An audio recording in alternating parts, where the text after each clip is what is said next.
네, 반갑습니다. 저는 동아대학교 화학공학과 사정 교수님 연구실 석사과정 조상규입니다.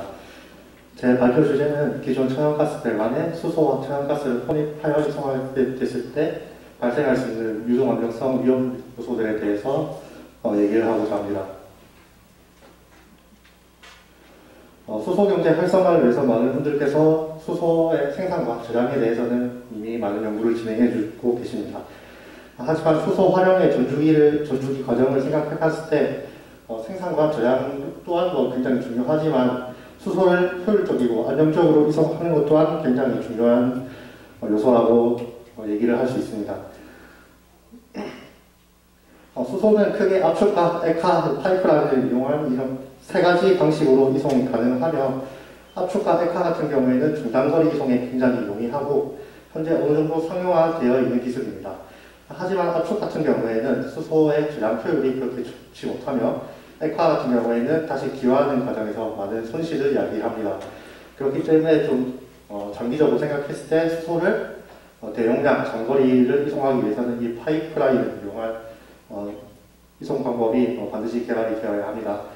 하지만 현재 쉽지 않은 게 순수한 수소 같은 경우에는 금속 내부에 침투해서 취성으로 인해 이제 파이프를 파열시키는 그런 문제점이 있습니다. 그렇기 때문에 반드시 수소 전용 파이프라인을 매설을 해야 하는데 그 매설 비용과 이제 시간이 만만치 않다는 좀 그런 한계점이 있습니다. 앞에 말씀드린 수소 취성에 대한 수소 전용 파이프라인에 대한 문제점을 해결하기 위해서 사람들이 제시를 하고 있는 게 이 HNGB 수소와 기존의 천연가스를 혼입해서 천연가스 배관에 이송하는 방법입니다. 현재 연구 과정을 통해서 수소의 농도가 20% 미만일 경우에는 이런 취성에 대한 거나 누출에 대한 영향이 좀 이미 어느 정도 감안할 수 있는 수준으로 떨어져서 이러한 방법으로 좀 운송을 할 수 있다라고 많이 제안이 되고 있고 HNGB의 장점이라고 하면은 일단 천연가스 비중이 줄고 그만큼 수소를 넣은 만큼 만약에 이 혼합가스를 발전에 사용했을 때 배출되는 이산화탄소의 양이 줄어들게 됩니다. 그렇기 때문에 블루 수소 기술이라고도 많이 얘기를 하고 있으며 또한 아까 말씀드렸다시피 이 20% 이하의 농도에서는 기존의 천연가스 파이프라인을 사용할 수 있다는 것이 가장 큰 메리트로 이 수소 전용 배관을 매설하기까지의 시간을 벌일 수 있다라고 얘기를 해서 이 기술에 많은 관심을 보이고 있습니다. 하지만 HNGB 이송 같은 경우에는 아직까지 상용화된 기술은 아니고 좀 사용을 하고 있지만 아직 여러 면에서 검증되지 않은 부분도 있고 굉장히 미성숙한 기술입니다. HNGB를 이송하게 됐을 때 발생할 수 있는 위험 요소 중 하나로 내부에 하이브레이트가 생길 수 있다는 지점이 있는데요. 해당 빨간색 내부 칸 같은 경우에는 실제 천연가스 배관을 운영하고 있는 온도 압력 조건을 나타낸 것입니다. 보시다시피 메탄과 수소가 혼입됐을 때 상평형 영역이 실제 그 운영 조건에서 하이브레이트를 생성할 수 있는 부분이 상당 부분 차지하는 것을 볼 수 있습니다. 프로판이 섞여 있는 천연가스 같은 경우에는 그 영역이 더 넓어져서 훨씬 큰 위험성을 야기를 한다는 것을 알 수 있습니다. 가스 하이브레이트에 대해서 정말 간단하게 설명하자면 가스 하이브레이트는 이제 물과 기체로 물이 주체가 되고 이제 기체가 객체가 되어서 이러한 물이 수소 결합으로 이러한 케이지 구조를 만들게 됩니다. 이러한 케이지 구조 안에 가스가 포집되어 있는 이제 반대로 말씀드리려고 좀 안정적으로 포집되는 그러한 포접 방법이고 이러한 하이브레이트는 낮은 온도와 높은 압력에서 잘 형성이 됩니다. 아까 상표형 조건에서 봤듯이 해당 상당 부분이 하이브레이트를 형성할 수 있는 위험이 있기 때문에 만약에 실제 배관 안에서 하이브레이트가 만들어진다면 이렇게 압력 감소를 야기를 할 수 있고 이 하이브레이트 필름이 커져서 만약에 풀업가 되어버린다면 좀 더 큰 대형 사고로 이어질 수 있겠습니다. 그래서 반드시 이 기술을 사용하기 전에 여러 유동 안정 성면으로 검증을 해야 하는데 플로우 어슈런스 연구에서 이렇게 현장을 가장 좀 모사를 잘 할 수 있으면 좋겠지만 아무래도 기본 이렇게 좀 재현성을 높인 이런 루프 형태의 반응기 같은 경우에는 아무래도 파일럿 스케일이기 때문에 좀 작은 랩실에서 사용하기는 부피도 너무 크고 한번 작동하는데 비용이 많이 들게 됩니다. 그래서 일반적으로 이러한 랩 스케일에서는 배치 데이터를 이용한 연구가 많지는 않은데 이러한 배치 데이터는 실제 현장과의 재현성이 크게 떨어져서 어떻게 보면은 힘들게 연구를 했지만 전혀 사용할 수 없는 연구 결과라고 좀 과장되게 얘기할 수 있습니다. 그렇기 때문에 좀 적합한 장비를 새로 만들어야 할 필요가 있는데 저희 실험실에서 랩 스케일에서 이런 현장 재현성을 높이기 위해 라프로셀이라는 새로운 장비를 제작을 해서 실험 연구를 해놨고 라프로셀 같은 경우에는 다음과 같이 긴 호통형의 반응기가 시소처럼 흔들리면서 내부의 이동을 모사하게 됩니다. 일단 내부를 고화질로 실시간 관찰할 수 있다는 장점이 있고요. 여기 락킹 스피드와 앵글, 그 내부 물의 양을 조절함에 따라서 다양한 이동을 모사할 수가 있습니다. 라플로셀로 이제 실험을 하기 앞서 실제 이제 천연가스와 그 수소 혼합물의 상표형 지점을 저희가 실험 조건에 맞게 한 번 더 측정을 하였고요. 해당 측정 결과 역시 상당 부분이 하이드레이트가 형성될 위험이 있는 것으로 밝혀졌습니다. 라플로셀로 이제 실제 내부 유동을 모사해서 실험한 결과입니다. A부터 이제 시간이 지남에 따라서 내부 유동이 어떻게 바뀌는지를 관찰한 것이고, A 같은 경우에는 아직 아무런 변화 없이 유동이 잘 흘러가는 모습입니다.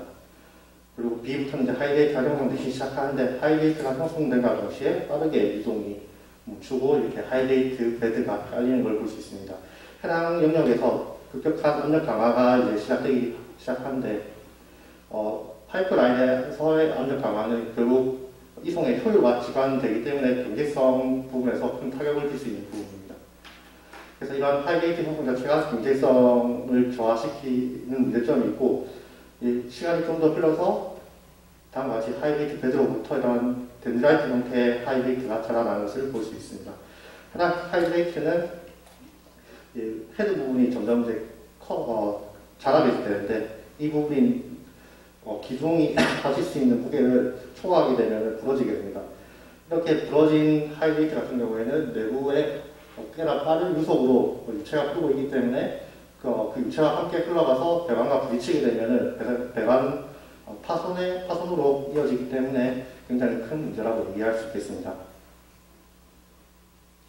그래서 앞선 실험 조건을 동일하게 한 채로 이제 물의 양만 변화시켜서 일단 실험을 동일하게 진행을 하였습니다. 동일하게 진행했을 때 일단 눈여겨봐야 할 점은 물의 양이 많아질수록 전환될 수 있는 하이드레이트의 양이 많기 때문에 그 압력 강화가 커지는 것은 어찌 보면 당연한 결과이지만 물의 양이 극히 적음에도 불구하고 이러한 덴드라이트 형태의 하이드레이트가 자란다는 것은 꽤 흥미로운 결과입니다. 일단 물의 양이 덴드라이트를 자라게 하는데 영향을 주는 게 아니라는 것은 일단 여기서 한번 짚고 넘어갈 수 있으며 여기서 좀 관심 있게 봐야 하면 아무래도 실제 프로세스에서 물을 아무리 정제를 하고 넣는다 하더라도 일부 내부에 수분이 유입될 수 있다고 하는데 이렇게 아주 작은 함량에도 하이드레이트가 형성될 수 있다는 걸 좀 강조를 하고 싶습니다. 다음으로는 이제 물의 양을 동일하게 한 상태로 온도 차이를 다르게 해서 하이드레이트가 어떻게 자라나는지 한번 더 관찰했습니다. 이쪽부터 아래쪽으로 내려올수록 하이드레이트 상표형과 온도 차이가 더 낮은 델타-T가 더 낮은 것을 다시 위에서부터 아래쪽으로 올수록 델타-T가 더 낮으면 이 델타-T가 낮다는 것은 하이드레이트를 형성할 수 있는 그런 구동력이 낮다는 걸 의미합니다. 위에서부터 순서대로 보면 점점 이제 델타-T가 낮아질수록 이런 덴드라이트 형태의 하이드레이트가 점점 크기가 작아지거나 거의 형성되지 않는 것처럼 관찰이 됩니다. 그렇기 때문에 이런 높은 델타-T가 덴드라이트 형태의 하이드레이트 성장을 유도한다고 결론을 내렸습니다. 요약입니다. 일단 HNGB의 이송 같은 경우에는 뭐 수소 경제를 좀 더 빠르게 앞당기고, 활성을 좀 더 앞당기고, 이산화탄소의 배출량을 줄 수 있다는 면에서 굉장히 주목받는 기술이긴 하지만 아직 미성숙한 기술로 상용화되기 전에 이런 유통 안정성 면에서 반드시 여러 검증이 필요한 단계입니다. 일단 제가 시간 관계상 뭐 모든 실험을 다 보여줄 수 없어서 일부만 가져왔지만 일단 크게 주목할 점은 아주 적은 양에서도 이러한 덴드라이트 형태의 하이데이트가 자라나게 되며 이는 배관 파손으로 이어질 수 있고 이러한 덴드라이트 형태의 하이데이트는 높은 델타 T로 인해서 형성됐다고 얘기를 할 수 있습니다.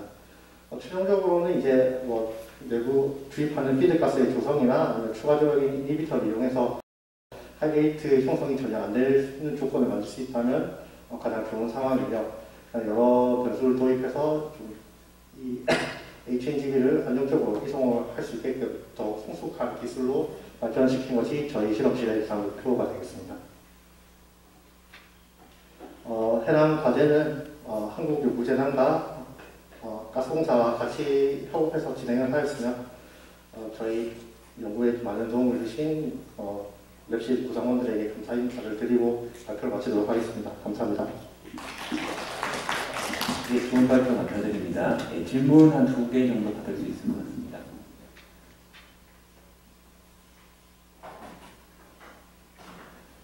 제가 하나 먼저 질문을 드리고 싶은데 이게 굉장히 좀 프랙티컬리티도 있고 중요한 영역인 것 같은데 이 퓨처 리서치로 좀 제시를 해주시긴 하셨는데 이게 보면은 뭐 이런 뭐 다양한 조건들이 있겠지만은 수소 농도를 하여튼 좀 많이 낮추면은 이걸 좀 많이 억제할 수 있나요? 하이드레이트를?